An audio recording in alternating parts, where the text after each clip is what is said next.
Hello students, आइए देखते हैं चैप्टर 9 की अगली हेडिंग उप सहसंयोजन यौगिकों में रंग। ठीक है, तो उप सहसंयोजन यौगिकों में रंग के बारे में आइए ध्यान से समझते हैं। इससे पहले के एकक में हमने पढ़ा है कि संक्रमण धातुओं के संकुलों की एक विशेषता उनके रंगों का विस्तृत परास है। ठीक है, तो जो डी ब्लॉक का पढ़ रहे थे तो वहाँ आपको बताया गया था कि जो संक्रमण धातुएं हैं वे जो संकुल बनाती हैं उसकी विशेषता है उनके रंगों का विस्तृत परास। इसका अर्थ है कि जब श्वेत प्रकाश सैंपल में से प्रतिदर्श में से होकर बाहर निकलता है तो ये उसका कुछ भाग अवशोषित कर लेते हैं। ठीक है, जब श्वेत प्रकाश प्रतिदर्श में से होकर बाहर निकलता है तो ये उसका कुछ भाग अवशोषित कर लेते हैं, अतः बाहर निकलने वाला प्रकाश अब श्वेत नहीं रहता है। ठीक है, तो आप देख रहे हैं कि संक्रमण धातुओं की संकुलों की एक विशेषता है उनके रंगों का विस्तृत परास का होना। ठीक है, इसका अर्थ यह हुआ कि जब श्वेत प्रकाश प्रतिदर्श में से होकर गुजरते हैं तो उनका कुछ भाग प्रतिदर्श के द्वारा अवशोषित हो जाता है, जिससे कि बाहर निकलने वाला प्रकाश अब श्वेत नहीं रहता है। संकुल का रंग वह दिखाई देता है जो उसके द्वारा अवशोषित रंग का पूरक होता है। पूरक रंग अवशेष तरंग दैर्घ्य द्वारा उत्पन्न होता है। ठीक है, तो आप देख रहे हैं कि संकुल का जो रंग होगा वह दिखाई देगा जो उसके द्वारा अवशोषित रंग का पूरक होगा। ठीक है, और अवशोषित रंग का पूरक क्या होगा? पूरक रंग जो होगा वह अवशेष तरंग दैर्घ्य द्वारा उत्पन्न होगा। पूरक रंग किसके द्वारा उत्पन्न होगा? पूरक रंग जो होगा वह अवशेष तरंग दैर्घ्य के द्वारा उत्पन्न होगा, उसके विवलंत के द्वारा उत्पन्न होगा। यदि संकुल हरा रंग अवशोषित करता है तो यह लाल दिखाई पड़ता है। ठीक है, तो यदि सैंपल जो है वह हरे रंग का है, ठीक है, तो उससे प्रकाश गुजरने के बाद वह कौन सा कलर दिखाएगा? लाल कलर दिखाएगा। ठीक है, तो आप देख रहे हैं कि उप सहसंयोजन यौगिकों के रंग के बारे में, तो आपने देखा कि संक्रमण धातुओं के संकुलों की एक विशेषता है उनके रंगों का विस्तृत परास का होना। ठीक है, इसका अर्थ यह है कि जब श्वेत प्रकाश प्रतिदर्श में से होकर निकलता है तो उसका कुछ भाग अवशोषित कर लेते हैं, अतः बाहर निकलने वाला प्रकाश अब श्वेत नहीं रहता है। संकुल का रंग वह दिखाई देता है जो उसके द्वारा अवशोषित रंग का पूरक होता है। पूरक रंग जो है वह अवशेष तरंग दैर्घ्य द्वारा उत्पन्न होता है। यदि संकुल हरा रंग अवशोषित करता है तो यह लाल दिखाई पड़ता है। देखें सारणी में, सारणी 9.3 में विभिन्न अवशोषित तरंग दैर्घ्यों तथा प्रक्षेपित रंग के मध्य संबंध दर्शाया गया है। तो ध्यान से देखें, यहाँ पर एक सारणी बनी है, सारणी 9.3, कुछ उप सहसंयोजन सत्ताओं के प्रेक्षित रंग तथा अवशोषित प्रकाश तरंग दैर्घ्य के बीच संबंध। उप सहसंयोजक समूह अवशोषित प्रकाश का तरंग दैर्घ्य नैनोमीटर में, अवशोषित प्रकाश का रंग और उप सहसंयोजक समूह का रंग। पहला देखें, यह आपका उप सहसंयोजक समूह है CONH3 5Cl2+। इसके द्वारा जो अवशोषित प्रकाश का तरंग दैर्घ्य होता है वह होता है 535 नैनोमीटर। ठीक है, अवशोषित प्रकाश का रंग क्या है? पीला कलर। ठीक है, और इससे निकलने वाला जो कलर है वह है उप सहसंयोजन समूह का रंग आपको दिखेगा बैगनी कलर।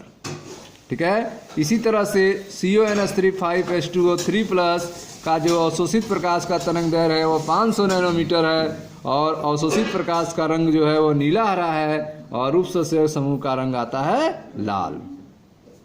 ठीक है, नेक्स्ट है CONH3 इसका अवशोषित प्रकाश का तरंग दैर्घ्य है 475 नैनोमीटर और अवशोषित प्रकाश का रंग होता है नीला और उप सहसंयोजक समूह का रंग होता है पीला नारंगी। ठीक है, इस तरह से आप देख रहे हैं कि इसमें कुछ उप सहसंयोजन सत्ताओं के प्रेक्षित रंग और अवशोषित प्रकाश के तरंग दैर्घ्य के बीच में यह संबंध दिखाया गया है, जिसमें आप देख रहे हैं कि COCN6 3- क्या अवशोषित प्रकाश का तरंग दैर्घ्य होता है 310 नैनोमीटर।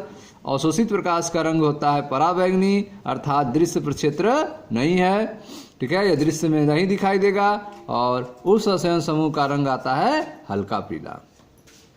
नेक्स्ट है CuH2O4, CuH2O4 2+। इसमें अवशोषित प्रकाश का तरंग दैर्घ्य होता है 600 नैनोमीटर। अवशोषित प्रकाश का रंग आता है लाल और उप संयोजक समूह का रंग आता है नीला। लास्ट है आपका TiH2O6 3+। इसमें अवशोषित प्रकाश का तरंग दैर्घ्य होता है 498 नैनोमीटर। अवशोषित प्रकाश का रंग आता है नीला हरा और उप संयोजक समूह का रंग आता है नील लोहित। ठीक है, आइए अब इसकी व्याख्या करते हैं उप संयोजन यौगिक के रंग कैसे होता है, क्यों जो है उसका कलर चेंज हो जा रहा है। इसके बारे में हम जो है क्रिस्टल क्षेत्र सिद्धांत के आधार पर आपको समझाया जाएगा। देखिए ध्यान से, उप संयोजन यौगिकों में रंग की व्याख्या क्रिस्टल क्षेत्र सिद्धांत के आधार पर सहज ही की जा सकती है। तो जो कोऑर्डिनेशन कंपाउंड्स हैं उनमें कलर की जो व्याख्या है वह CFT के आधार पर आसानी से की जा सकती है। आइए एक कॉम्प्लेक्स लेते हैं। यह कॉम्प्लेक्स है आपका संकुल TiH2O6 3+। TiH2O6 3+ का उदाहरण लें जो बैगनी रंग का है। तो TiH2O6 3+ का कलर क्या होता है? बैगनी होता है। ठीक है, यह एक अष्टफलकी संकुल है। यह कैसा संकुल है? ऑक्टाहेड्रल कॉम्प्लेक्स होता है। यह एक अष्टफलकी संकुल है जिसमें धातु के डी कक्षक का एक इलेक्ट्रॉन संकुल के निम्नतम ऊर्जा अवस्था में T2G कक्षक में है।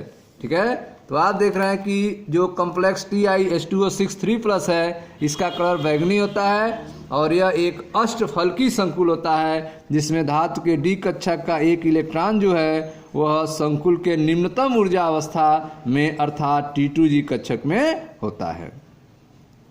ठीक है, Ti3+ एक 3D1 निकाय खाली है। ठीक है, 3D1 है, निकाय खाली है।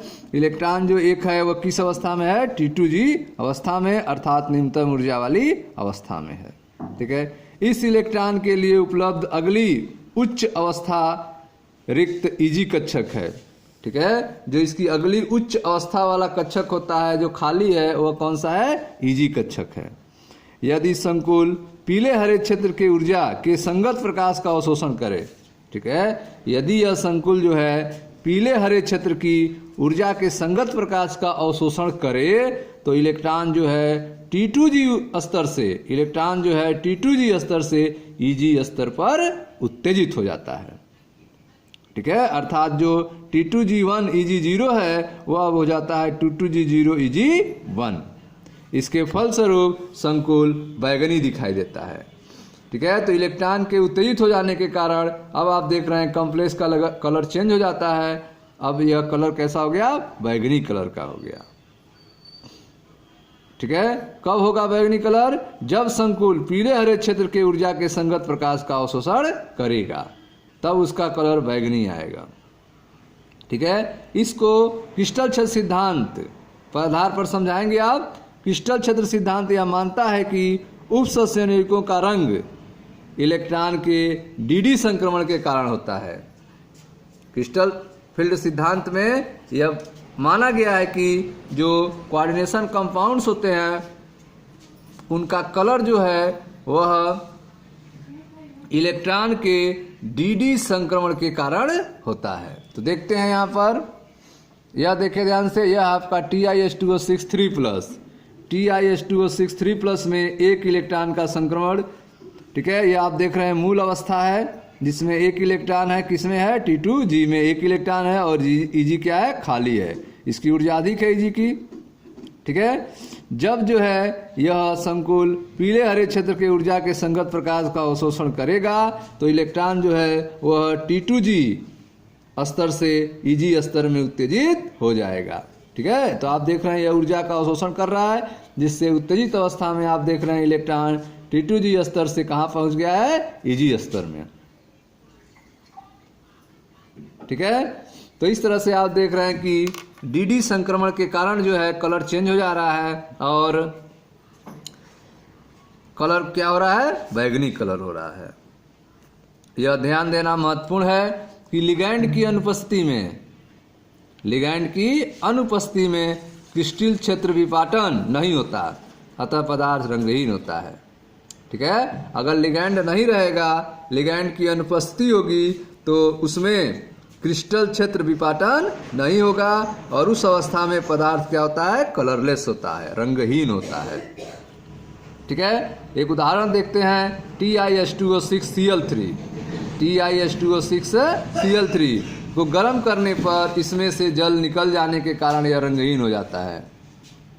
ठीक है, तो जो आपका TiH2O6Cl3 है, अगर इसको आप गर्म करेंगे तो इससे H2O निकल जाएगा, जिससे यह कलरलेस हो जाता है, रंगहीन हो जाता है। ठीक इसी प्रकार अजलीय कॉपर सल्फेट श्वेत होता है। ठीक है, अजलीय कॉपर सल्फेट क्या होता है, श्वेत कलर का होता है, परंतु CuSO4 5H2O नीले रंग का होता है। ठीक है, CuSO4 5H2O का कलर नीले रंग का होता है, जबकि अजलीय CuSO4 जिसके साथ H2O नहीं जुड़ा है वह श्वेत कलर का होता है। लेकिन जब इससे 5H2O जुड़ जाते हैं तो कलर क्या हो जाता है, नीला हो जाता है।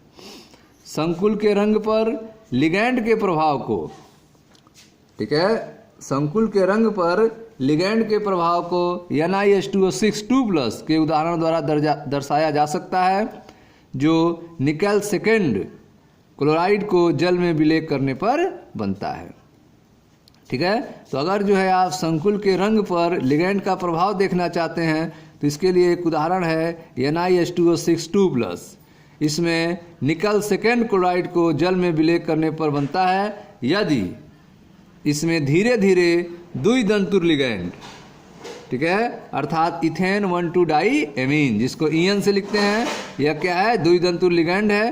तो यदि इसमें द्विदंतुर लिगैंड को आणविक अनुपातों में, ठीक है, इथेन 1,2 डाईएमीन और निकल का अनुपात 1:1, 2:1, 3:1 में मिलाया जाए तो निम्नलिखित अभिक्रियाएं तथा संबंधित रंग परिवर्तन होता है। और इस श्रृंखला के चित्र को 9.11 में दर्शाया गया है। तो देखिए ध्यान से,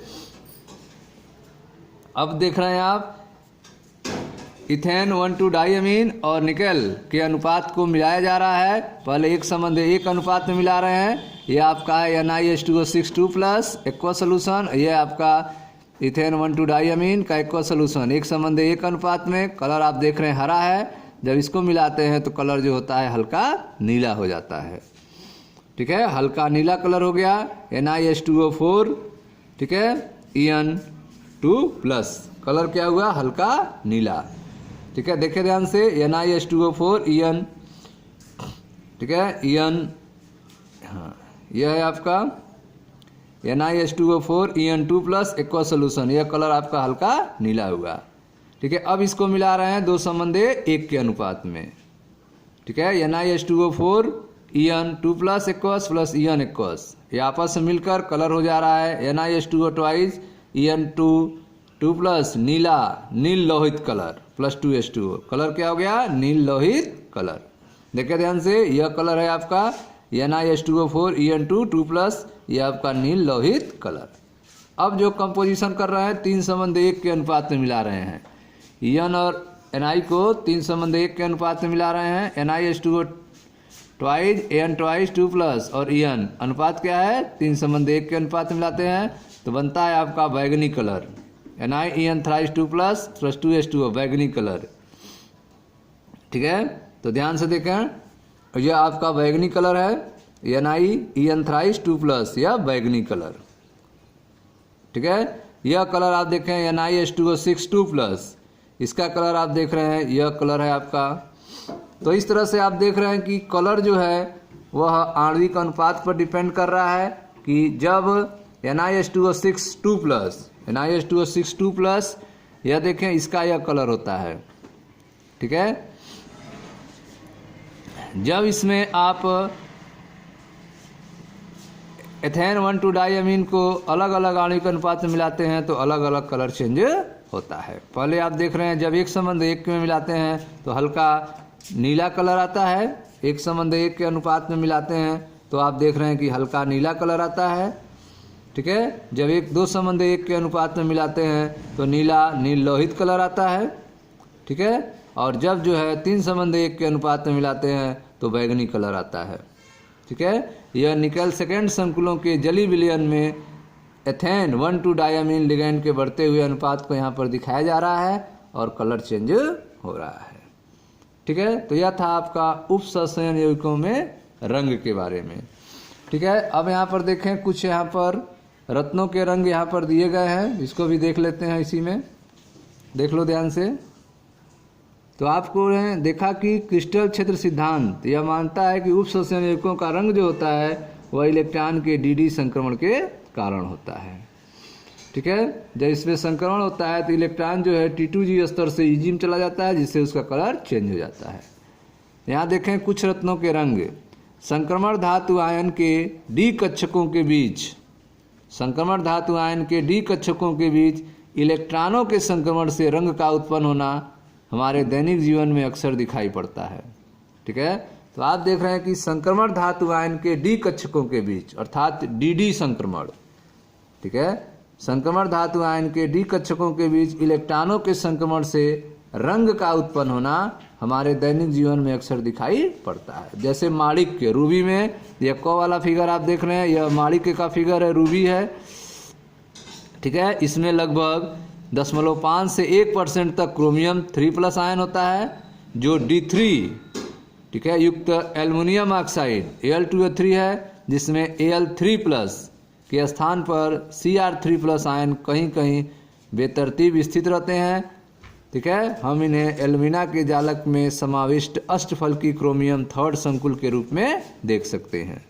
ठीक है, इन केंद्रों पर डी संक्रमण के कारण माणिक्य में रंग उत्पन्न होता है। ठीक है, नेक्स्ट है आपका पन्ना। यह कलर आप देखें, पन्ना में क्रोमियम Cr3+ आयन खनिज बैरिल Be3Al2Si6O18 में अष्टफलकीय स्थानों पर रिक्त रहते हैं। माणिक्य का पीला, लाल तथा नीला अवशोषण बैंड उच्चतर तरंग दैर्घ्य की ओर विस्थापित हो जाता है, जिसके कारण पन्ने में हरे रंग का क्षेत्र प्रकाशित होता है। ठीक है, पहला आप देख रहे हैं माणिक्य है। यह रत्न जो है म्यांमार से प्राप्त संगमरमर में पाया गया। पन्ना है, यह रत्न जो है कोलंबिया के म्यूजियो में पाया गया था। यह जो कलर उत्पन्न हो रहे हैं इसका क्या कारण है? संक्रमण धातु आयनों के डी संक्रमण का होना, यह इन कलर उत्पन्न होने के कारण है। ठीक है स्टूडेंट्स, मिलते हैं नेक्स्ट वीडियो में। Thank you.